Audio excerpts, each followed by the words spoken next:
Shalom saudara terkasih Jemaat Gunung Putri yang dikasihi Tuhan Yesus Kristus. Selamat pagi.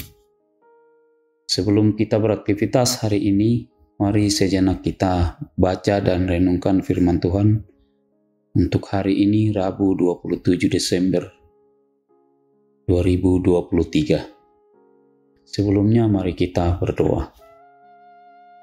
Allah Bapa di dalam sorga, di dalam kerajaan sorga yang kudus, terima kasih Tuhan atas kesempatan yang Kau masih perkenankan bagi kami untuk datang di hadapan-Mu mengucap syukur atas segala pemeliharaan-Mu hingga pada pagi hari ini. Kami hendak membaca dan merenungkan firman-Mu, kiranya Engkau menuntun kami dengan Roh Kudus-Mu.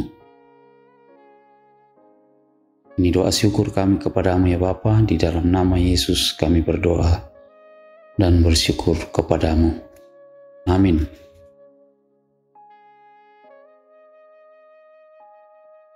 Firman Tuhan akan menuntun kita hari ini, yaitu Markus 11 ayat 1 sampai dengan ayatnya yang ke-11.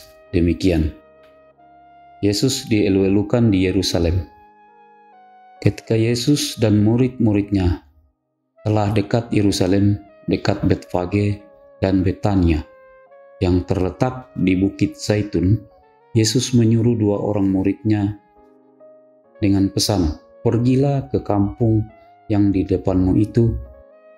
Pada waktu kamu masuk di situ, kamu akan segera menemukan seekor keledai muda tertambat yang belum pernah ditunggangi orang. Lepaskan keledai itu dan bawalah kemari. Dan jika ada orang mengatakan kepadamu, mengapa kamu lakukan itu? Jawablah, Tuhan memerlukannya. Ia akan segera mengembalikannya ke sini." Mereka pun pergi dan menemukan seekor keledai muda tertambat di depan pintu di luar, di pinggir jalan, lalu melepaskannya. Dan seberapa orang yang ada di situ berkata kepada mereka, "Apa maksudnya kamu melepaskan keledai itu?" Lalu mereka menjawab seperti yang sudah dikatakan Yesus. Maka orang itu membiarkan mereka. Lalu mereka membawa keledai itu kepada Yesus dan mengalasinya dengan pakaian mereka. Kemudian Yesus naik ke atasnya. Banyak orang yang menghamparkan pakaiannya di jalan. Ada pula yang menyebarkan ranting-ranting hijau yang mereka ambil dari ladang. Orang-orang yang berjalan di depan dan mereka mengikuti dari belakang berseru, "Hosana! Diberkatilah dia yang datang dalam nama Tuhan.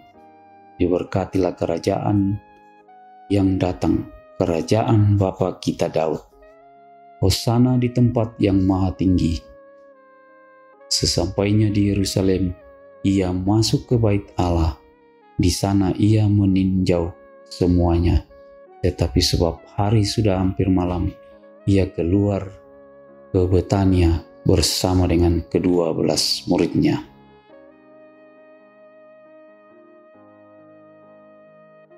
Tema renungan kita pada hari ini, ia memerhatikan sekelilingnya. Natiro tumintu apa untikui. Bagaimana kesan kita jika seorang penguasa yang dihormati turun dari pesawat mewahnya, lalu memilih naik kendaraan rewat dan tua? Kita mungkin akan menganggap orang tersebut sedikit kurang waras. Namun dalam kisah ini, Yesus dengan penuh kesadaran hendak menapaktilaskan penggenapan misi penyelamatan Allah melalui sengsara dan kematiannya.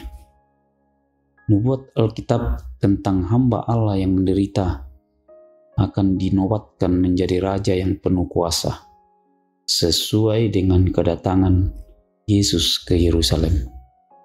Simbol keledai muda sebagai tunggangannya hendak menunjukkan pemenuhan nubuat dan penggambaran kerendahan hati Yesus sebagai Raja Damai. Masyarakat Yerusalem menanggapi kedatangannya dengan berbagai cara. Sebagian menghormatinya sebagai raja yang dijanjikan, sedangkan yang lain menganggapnya sebagai nabi biasa. Sambil berseru-seru Hosana, mereka juga menghamparkan jubah dan ranting-ranting hijau sebagai tanda penghormatan terhadap tindakannya. Namun karena mudah tertipu hasutan atau hoaks, maka orang banyak ini berbalik berteriak, "Salibkan dia!"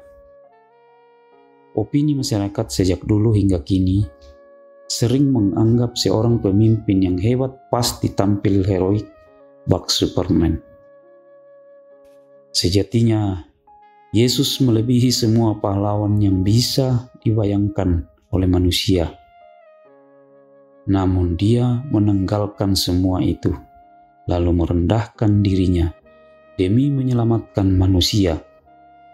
Peristiwa Natal yang kita kenang adalah awal dimulainya Paskah.